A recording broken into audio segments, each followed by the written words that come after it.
Welcome to the Cybersecurity Matters podcast. Your hosts today are me, Harry Baldwin, and Matt Rose, and we're delighted to be joined today by Michael Waite. Michael is the co-founder and CTO of Dune Security, a company focused on protecting enterprises from modern social engineering threats. Michael's career spans building secure platforms, leading large-scale cloud migrations, and scaling security solutions for some of the world's biggest organizations. At Dune Security, Michael has helped grow the business from an idea into a venture-backed company, raising up to 8 million in pre-seed and seed funding, while tackling one of the hardest problems in security today. Welcome to the show, Michael. Hey, thank you so much for having me on. I'm looking forward to the conversation, gentlemen.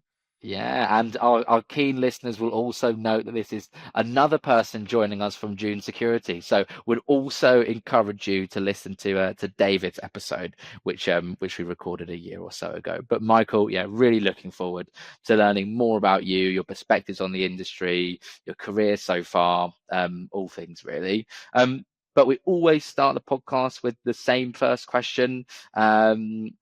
For you, Michael, how did you first get into the security industry?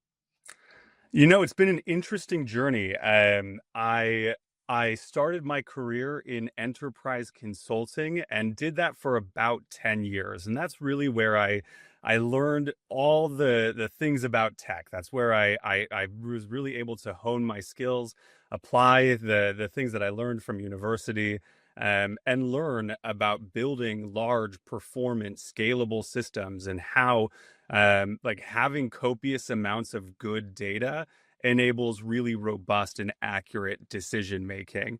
And then just kind of through happenstance, I actually met my co-founder David, who you mentioned. He's been on the podcast before, and he had been in the cybersecurity space for years and years. And I've always been interested in the space, and I think especially now, over the last couple years, there's been a paradigm shift in the cybersecurity space. The types of attacks that we're seeing in the wild, the level of sophistication, the level of fidelity that we're seeing day to day, it's just getting more and more terrifying. And the number of successful attacks that we see, it's increasing every day. And so there's never been a better time. And so I was able to take what I had learned building kind of that technical foundation, building large systems in the cloud, and working with large data sets, working with Fortune 50 companies in my time in consulting, and then pair that with basically the problems that are facing all these large enterprises from the cybersecurity perspective today. Yeah, no, it's interesting. I think the consulting entry point is also interesting because we've had loads of people on who haven't had that specific entry point. Why did you choose consulting in the first place? What was interesting and exciting to you about it?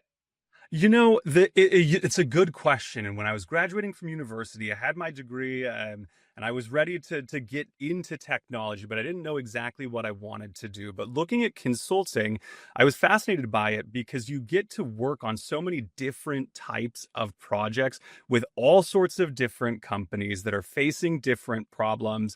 You're able to interface with the upper echelon of folks at these large enterprises, and so I've always been passionate about continuous learning and really trying to grow into the best version of myself. And I think that consulting is an entry point for anybody that's graduating from university and wanting to just get a lot of exposure to a lot of unique and extremely challenging problems. There's really not any better place to start.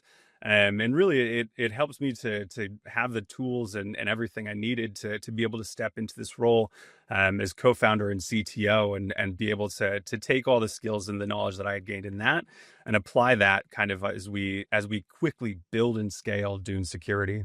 Yeah, it sounds like an amazing place to start, to be honest, in consulting. Gives you so much exposure to different things and different problems, and I'm sure has impacted the way that you lead and have developed Dune Security today. I know Matt's got lots of questions about your career, so I'm gonna hand over to Matt for some questions there. Absolutely. Thank you so much, Harry. And yeah, really interesting. I'm keen to hear from your own kind of personal perspective if there was anybody throughout that journey, or anything in particular that you would say has been kind of core influence to kind of where you find yourselves today?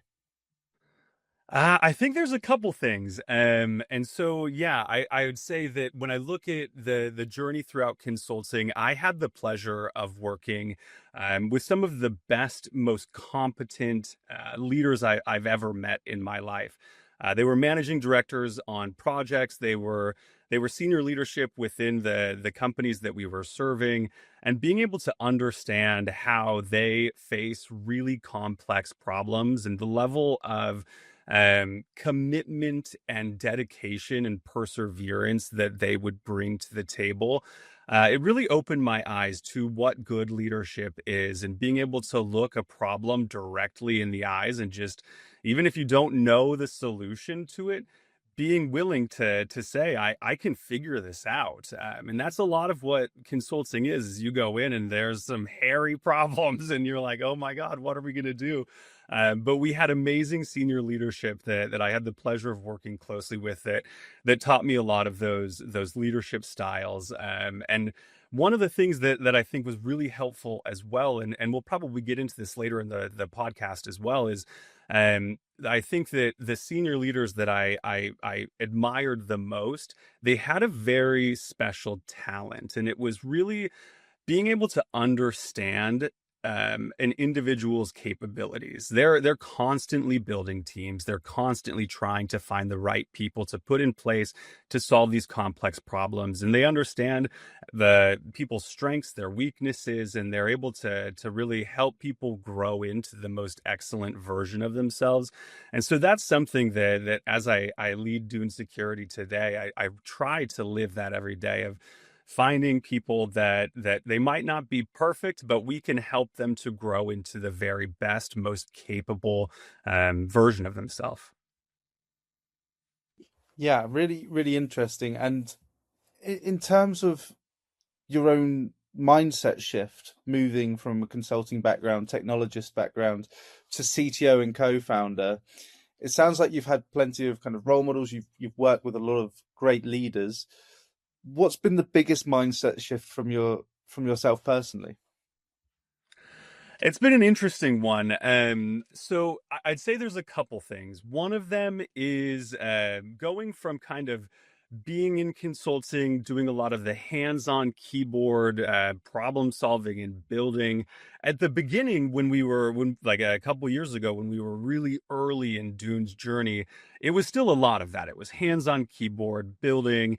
But there's a shift, a natural progression that happens as our team has grown from just a couple people, and now we have a ton. The team is massive, and so there's a shift that happens where you kind of have to take your hands off the keyboard a little bit, and it's less about individual delivery and more about more strategic thinking, long-term planning, team building, road mapping, really understanding that we need to build something that meets the needs of the customers, and it's a transition from a lot of doing into a lot more deep strategy and long-term thinking and planning, to make sure that we're making the right decisions today, and that we're also setting ourselves up to be able to have the growth that we need in one quarter, in a couple years, and much further down the road.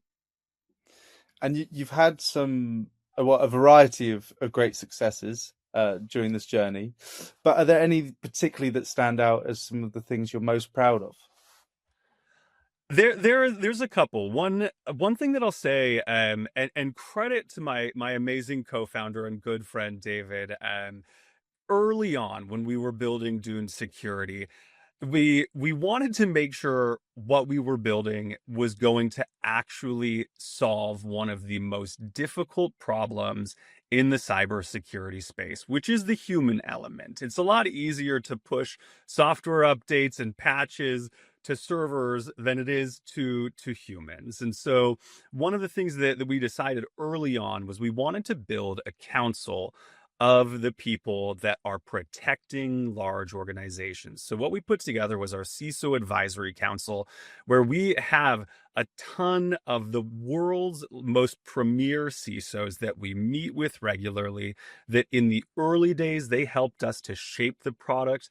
They helped us to understand what keeps them up at night. What are the issues that current tools can't solve? And give us guidance as we build. And they have been absolutely instrumental in the success that we've had. And so a lot of credit to them, and appreciate them helping an early stage startup. And I think that that's really helped us to be able to move quickly, build stuff that we know is going to solve the problem, and we can stress test ideas with them, and they've been absolutely invaluable in this journey. Yeah, absolutely. And would you say there's kind of many key themes that underpin this success that you've had? Is it the way you approach things? Is it collective mindset? Is it your specific approach to the market? I'm keen to understand from your perspective, but also from Dune's perspective too. Yeah, I think that so the CISO Advisory Council is one of the things that has been really helpful for us. I would say that our talent acquisition strategy has also been something that has really been a catalyst for our success.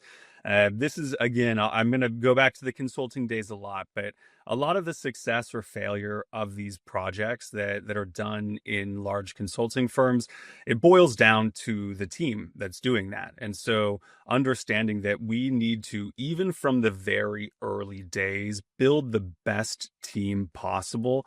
That has been something that has been instrumental in our success, and finding people who are capable enough, they have the skills that are necessary, but that's just one small facet of it. We're looking for people who are really aligned with the vision that we have for the company, who are passionate about the space that we're in.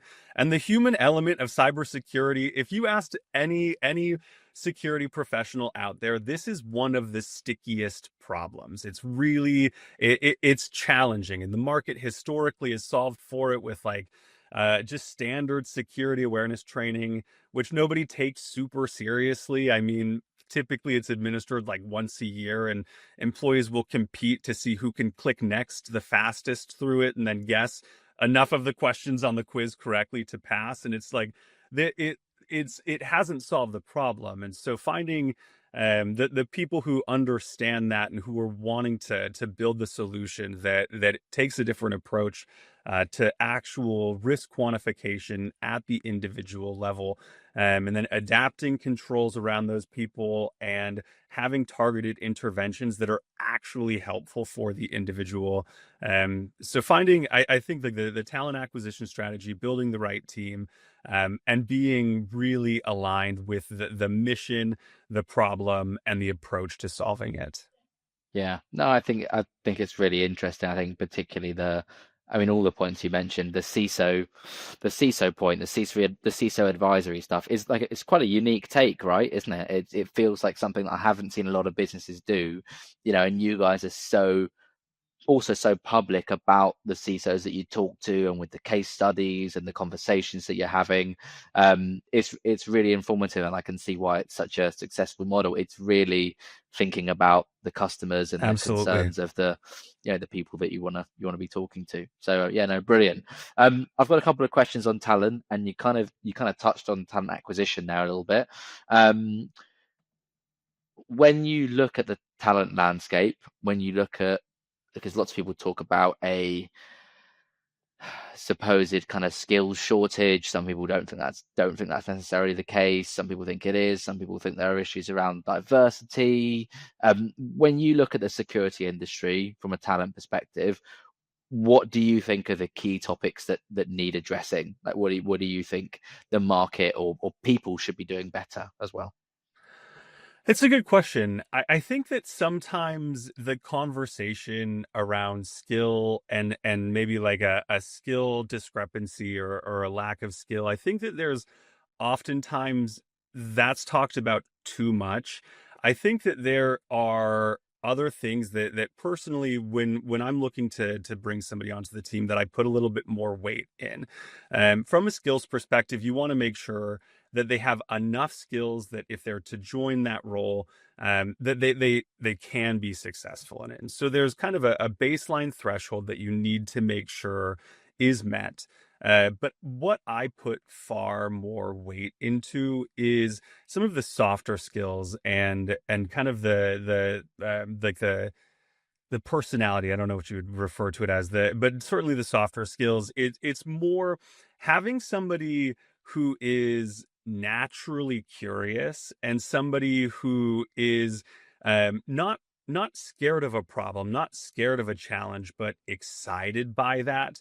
When you have those two things, even if they don't have every skill you need, they have the hunger, they have the desire. It's not it turns into like a fun challenge for them if they're facing a problem they don't necessarily know the answer to, but they know that they can figure it out. I think that is one of the most valuable skills that we can find, and that personally, when I'm bringing people onto the team, I'm always looking for that, just kind of a passion for learning, a hunger for knowledge, and like just tenacity and perseverance. I give those a lot more weight than just somebody who has perfect skills, because skills can easily be learned, especially when somebody has the desire and the appetite for that.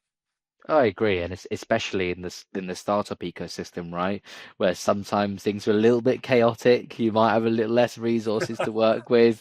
Always chaotic. Yeah, so it's interesting to hear you say that. I think that soft skills are super important. That's interesting to hear. I've got a couple of questions on also the kind of our topic that matters section, which actually kind of centers around security awareness, the security landscape today, as well as kind of enterprise level security as a whole. Super open question to start things off. When you're looking at security at a large enterprise level, how do you assess that? What is the health of it, do you think, currently? What's your take on where it is today? So that's a good question, and I will say that it's a wide spectrum. We work with all sorts of large enterprises that range from 10,000 employees all the way up to more than 500,000, and so there's a wide spectrum. One thing that I do find concerning, though, is oftentimes large enterprises, especially when you look at the human element of cybersecurity, there's a lot of work that needs to be done. The market, again, historically has solved for this with just generalized annual security awareness training, which candidly, it does not move the needle. It does one thing. It does tick the box for GRC, where you can then say to auditors that we trained everybody to a minimum standard in cybersecurity practices. But it doesn't change human behavior. And what's frightening too, again, I touched on this a little bit earlier, but the paradigm is shifting so rapidly, and the threat landscape that we saw even 3 or 4 years ago, it looks completely different today. The types of attacks that are being launched against large enterprises, they're so much more sophisticated, and the attackers that are out there, they understand where organizations are good at protecting themselves. And you looked 5 or 10 years ago, most attacks were originating via email. That was like phishing was a huge thing. And like the enterprises now, they use much more robust secure mail gateways. It's a lot harder to land in users' inboxes, but these attackers and threat actors, they're very bright and they're very motivated. And so now what we see is the landscape shifting off of corporate devices, off of the inbox, now to all sorts of off-channel attacks. What we've seen is a massive uptick in employees being solicited directly via off-channel encrypted apps where the organization has no insights into it. We see all the time people receiving personal WhatsApp messages from threat actors who have done some good open source intelligence gathering. They know your role at the company. They know what you likely have access to, and they'll offer bribes. They'll try to coerce you into taking actions that you shouldn't. And this should scare the hell out of enterprise because they have no visibility into this. They don't, it's not on a corporate managed device. It's on somebody's personal encrypted WhatsApp account. And so I would say that generally large enterprises, there's a lot of work to be done to secure themselves. And I think that they need to look at the problem with eyes wide open and be honest with themselves and say, what we've done historically that protected us probably isn't protecting us as much as we need today. And we need to pivot the approach. And that's what we try to do at Dune Security, is really like take a very data-driven approach, and focus on the individual level to truly understand, okay, who is this person? Where do they sit in the enterprise? What systems do they typically have access to? What type of information? Who are they interacting with laterally within the organization? What's basically like the implicit business impact of that person in that role? And then we can run all sorts of different simulated attacks and replicate kind of the bleeding edge attacks that hackers are doing, understand where there's susceptibility to that, and then apply just-in-time interventions both on the system side and on the softer kind of hand-holding learning side. And this approach has been really helpful for our customers. We've seen after about 12 months on the Dune Security platform, we see the vast majority of users, the overall, when you look at kind of the risk score of all of the employees, there's a 2 order of magnitude shift towards being more secure. And so it is possible, but it does take a different approach than what enterprises have historically used.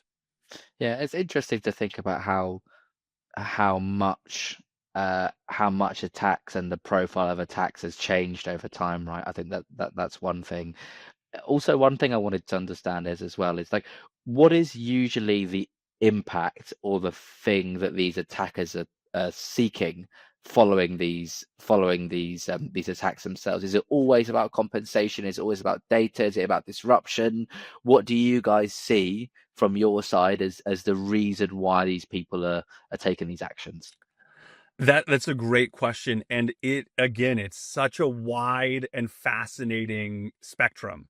There is oftentimes, especially in certain industries, you will see attackers giving bribes to or attempting to bribe people, typically in lower cost delivery centers. So that could be in the Philippines or in India, where a $50 bribe to somebody in the US, we would probably scoff at that. Whereas for somebody in one of those geographies, that could be a lot of money. And we've seen actual incidents and successful attacks happen with literally a $50 bribe on the line. But then there's also all sorts of different motivations as well, where we see threat actors out there gathering a lot of information from open source intelligence tooling, and then also from the copious amount of data that's available on the dark web, where so much information's out there. Everybody's data has been involved in a few breaches. And so just assume most of your personal information's out there. These threat actors will go and gather that. And then especially in large enterprises, where there's like a large IT help desk, they'll call in and they'll get credentials reset, and they know the exact person that they want to have credentials reset. They have all of the information on that person. I think at this point it was a year or two ago, but the MGM breach that happened was literally this. They found the exact person who they knew would have access to the systems they needed, and then they had those credentials reset. And there was massive outages. It was days. People couldn't get into their hotel rooms at MGM resorts. There was massive financial and even worse than that, reputational damage that comes. And so the drivers depend a lot on what the threat actor is seeking, whether it's information, whether it's access. And it even depends on who the threat actor is. If it's a state-sponsored thing, then their motivations are going to be very different and probably much more dangerous. Do you anticipate that SMBs and mid markets are going to be targeted more because of maybe the increase of enterprise security over time, or do you think the jackpot is always going to be to go and get an MGM or any of these larger businesses for attackers themselves?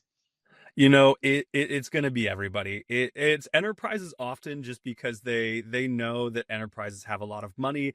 Ransomware is going to be something that is effective for enterprises because if they truly don't have redundant systems in place, if they don't have backups, that data is gold to them, and they'll oftentimes pay those. But one thing that we've seen with this shift as well is it's so much easier to launch these types of attacks, and so we're going to see it across every type of business, whether it's startups, whether it's SMBs, whether it's mid-market, whether it's gigantic enterprises.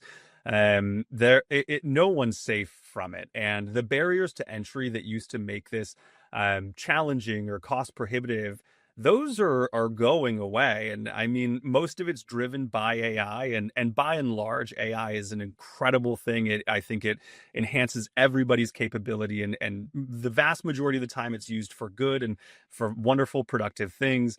But then also hackers can use this, threat actors use this. And so the things like, even we see this more and more with voice cloning and with a lot of the vishing calls that happen. Historically, if you got a call and the other end of the line had a very, very thick accent, that might raise some alerts where if they're asking for your social or they're asking you to take action that you typically wouldn't, you would know, okay, this is likely an attack.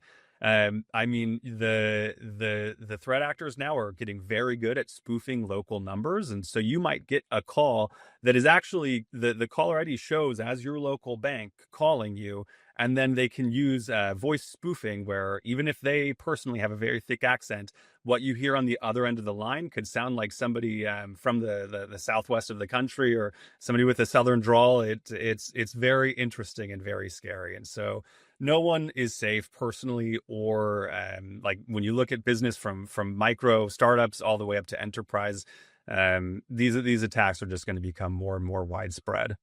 Yeah, interesting. What do you think the average Joe can do to keep themselves safe from these sort of attacks? Do you think it is about education? Is it about awareness? Is it about, spending money on security technologies for the user? Like from your perspective, like how do you, for example, keep yourself secure of this stuff? It's a good question, and I think that it kind of evolves every day. I have a personal policy where if I am receiving phone calls that is not from a number that I've personally saved, I typically just won't even answer it. If it's important, they'll leave a voicemail. I can quickly get back to them. If anybody is ever calling me claiming to be from one of my banks or financial institutions that I work with, I won't take that call. I will just call the number that's on the back of the card or a number that I know is safe for them. When I like I'm a little bit security paranoid, and so I work with my family a lot to try to help protect them. And so if I ever receive a call from a family member that's in distress or something, we have a code word that we'll use to make sure that, and we don't text it. We've only told each other in person, and so just making sure that there's some mechanism by which you can verify that you're talking to the person that you think that you're talking to. And then I think that just kind of having a general healthy skepticism about things is good. Like there's the saying in organizations, you always see this in security videos of like, think before you click. You kind of do need to just apply that in your regular life too, of like, think before you take action and really try to verify that you're talking to the person that you think you are. And if something in your gut tells you this doesn't feel right, then it's probably not. And so I think listening to that and just trying to stay ahead of these trends and be aware of them as much as you can. I love the code word, to be honest. That's something that I could definitely think of using as well. Couple of final things. I think a little bit on AI and a bit on let's start with the AI question. On the defense side, because a lot of people talk about the offensive side, right? On how AI is supposedly going to be supporting attackers to do more and to do it more accurately and all the rest of it. from a defensive perspective, how do you guys, for example, employ it with the technology you guys work on, and how do you see AI helping, businesses defend themselves against some of these attackers? Yeah, absolutely. I think that what we're looking at is basically like the it's going to become AI against AI. And it kind of needs to be that way because the number of attacks, the sophistication's going up. We need AI to help to protect ourselves. And within Dune Security, I mean, AI is core to every single thing that we do. Immediately when we onboard customers, we run them through one of our earliest models that we built out, which is basically the business impact model. It looks at a couple key things about the individual, where they sit in the organization, what people in that archetype of role typically would have access to, and it looks at the business impact or the risk associated with that user. And then even driving the user's journey on the platform. I mean, we plug into so many different elements of existing security infrastructure. And all of those systems that our enterprise customers have and use, those all have nuggets of risk that are tied to individuals. And so basically using AI in our genetic algorithm model that we've built to be able to take in copious amounts of data, understand what's important, and really drive a user's journey, and to make them secure, but without getting in the way of doing business. And that's always the delicate balance as well here, is like, obviously everybody would be much more secure if we just threw away our computers, we threw away our phones, and we shut down the servers. That's never going to be an option. And so I think that using AI to really understand, to quantify risk, and then to help chart the path towards securing the individual. And that's an essential part too, is doing it at that granular level. You can't just do it org wide. You need to really look at each person within an organization, even when there's 500,000 of them. Then you can roll it up. You can look at geographies. You can see what risk is present in each geography, and really take the right actions to secure the right individuals, and to do it in a way that really enhances ROI on existing security spend already, because there's a million tools out there. Everybody's paying a lot for them. So using them to the best of their abilities, I think is great. Kind of a long-winded answer to your question, but Not a long-winded answer at all. I think it's really interesting to see how, because everyone always asks the question about attackers and AI, and less so about the defensive side. And it's good to hear how you guys are employing it, and also kind of how you see it being used over time as well. Final question on this section, and then we're on to our actual final question. If you could change one thing about how companies approach security right now, what do you think it would be?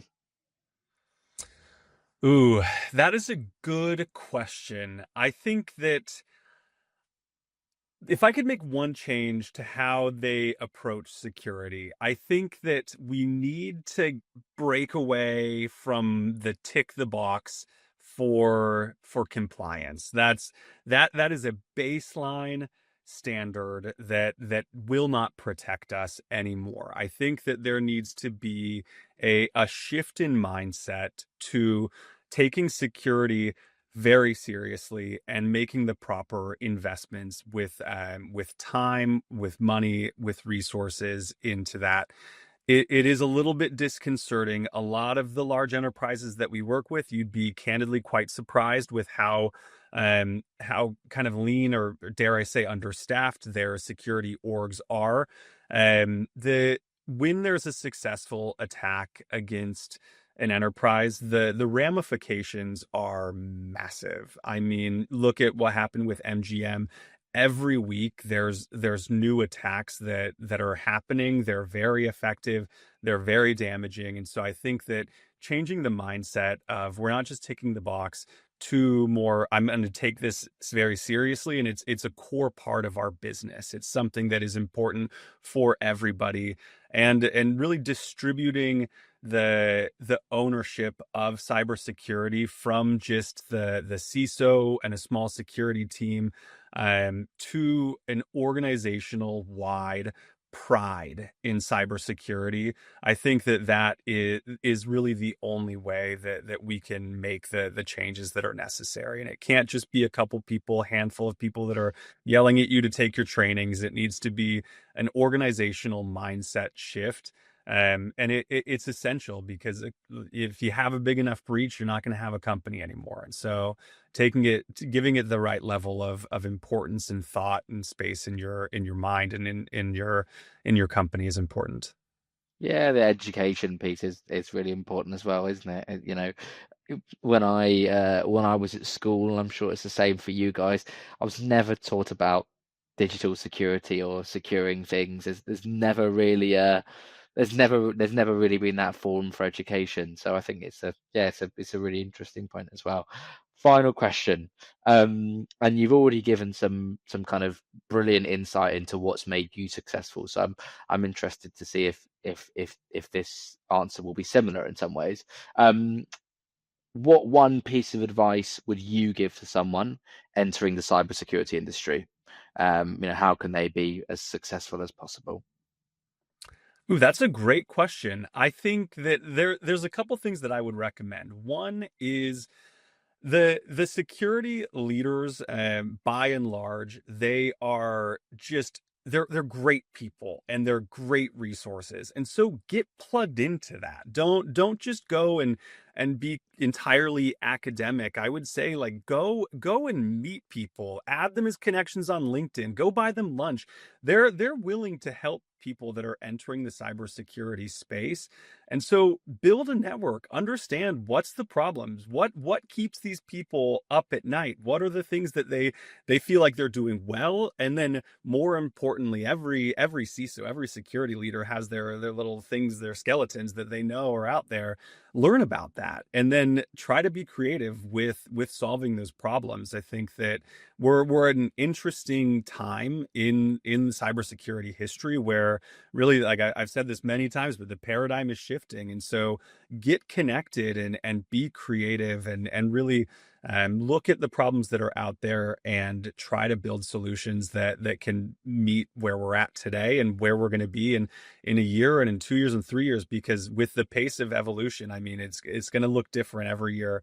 But get connected, build your network, and then try to stay abreast of changes in technology and embrace them. Don't fight it.